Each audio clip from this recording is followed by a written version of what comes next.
Kenapa awak tak jadi masukkan duit dalam box derma? Saya takut amal saya rosak. Tidak bersedekah sebab takut amal rosak.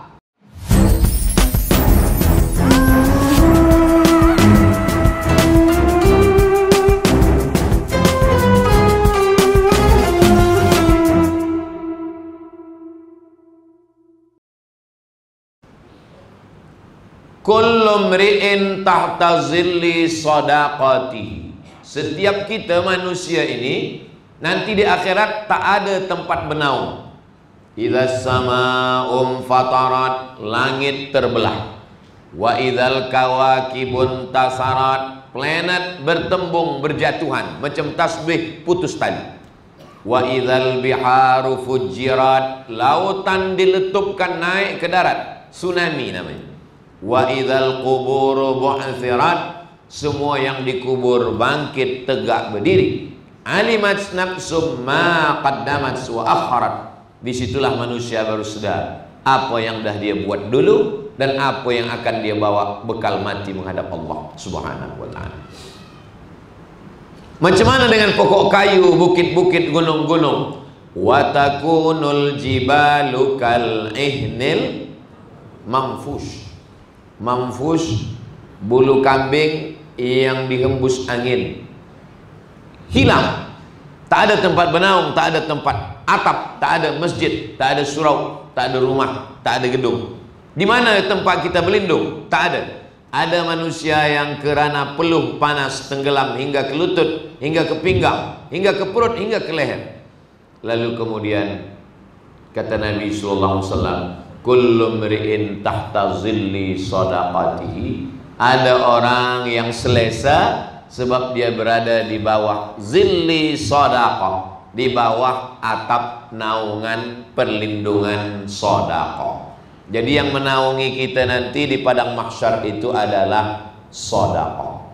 Jadi kalau ada orang berkata, ini saya tolong untuk masjid, ini saya bantu, kita bukan menolong masjid. Kalau kita katakan kita menolong masjid, kita sombong, kita takbur, sebab masjid rumah Allah. Kita sedang menolong diri kita di padang mahsyar. Sebab tak ada yang boleh menolong. Yauma yafirul mar'u min akhi, orang lari dari saudara kandung. Wa ummihi wa abi, lari dari ummi ibu, wa abi ayah. Wa sahibatihi wa bani, lari dari istri dan anak-anak. Lalu siapa yang boleh menolong kita? Kata Nabi SAW, yang menolong hanya sedekah. Makanya dalam 7 golongan, sab'atun yuzilluhumullah, ada 7 golongan, 7 manusia, yuzilluhumullah fi zillihi yauma la zilla illa zilluh. Hari itu dia dapat naungan, dapat atap. Yauma la zilla illa zilluh, hari itu tak ada tempat menaung kecuali naungan Allah. Rajulun tasaddaqa bi sadaqatin, orang yang bersedekah hatta la ta'lamu shimalu, sampai tangan kiri tak tahu ma anfaqat yaminuh, apa yang diberikan oleh tangan kanan. Tangan kiri tak tahu apa yang dibagi oleh tangan kanan. Oh, begitu punya hadisnya Ustaz Abdul Somad. Ya, hadisnya sahih, ada dalam Sahih Bukhari, ada dalam Sahih Muslim. Tangan kanan membagi, tangan kiri tak tahu. Patutlah kawan saya tengok bila bagi sedekah tangan kiri dia masuk poket. Bukan itu maknanya.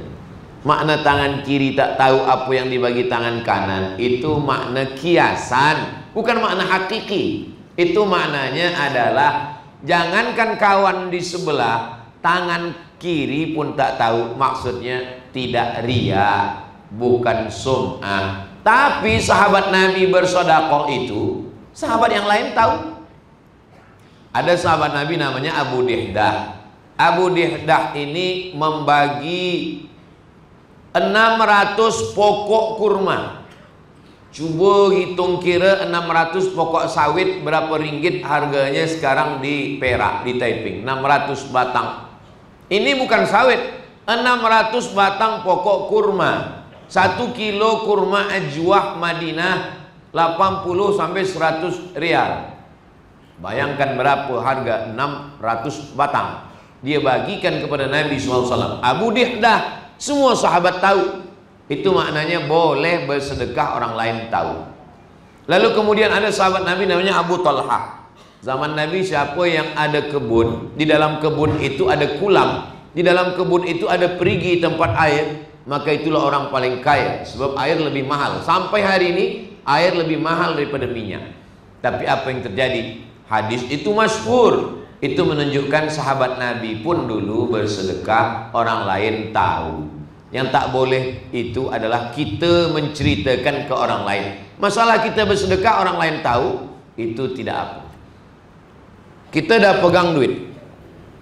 Bila box derma infak lalu atau ada di dekat pintu, bila kita masukkan supaya orang lain tahu, atau tak jadi kita masukkan sebab kita takut orang lain tahu. Ini dua-duanya masalah. Kenapa awak tak jadi masukkan duit dalam box derma? Saya takut amal saya rosak. Tidak bersedekah sebab takut amal rosak, kata Imam Al-Ghazali yang dia ambil daripada ulama. Kata dia, tidak jadi bersedekah sebab takut nanti disangka riak, maka itu adalah riak. Kenapa kamu tak jadi bersedekah? Saya takut nanti disangka riak. Tidak jadi bersedekah karena takut riak, itulah dia riak. Lalu kemudian kalau begitu saya bersedekah. Saya bersedekah supaya nampak orang.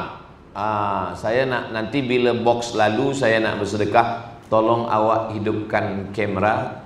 Kalau saya nak, kalau boleh streaming.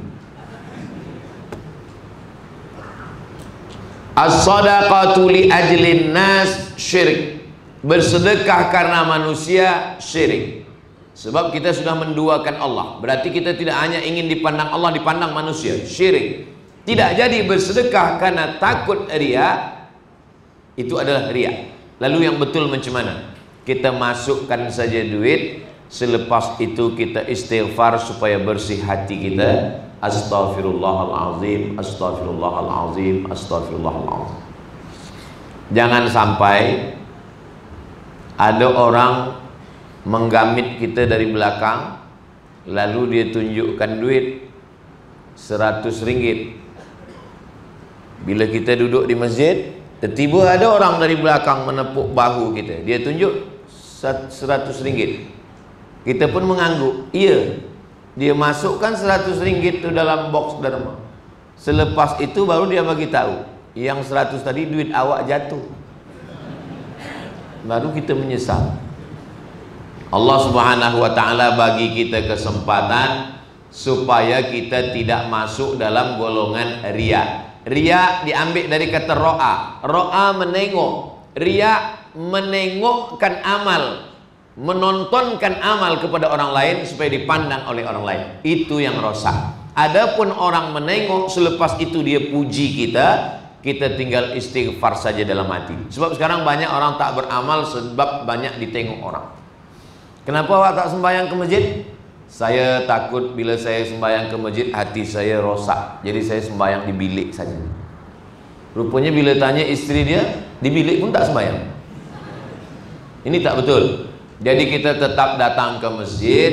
Bahwa ada orang bercakap, oh ini orang baik, biarlah cakap itu di mulut dia, tak sampai ke hati kita.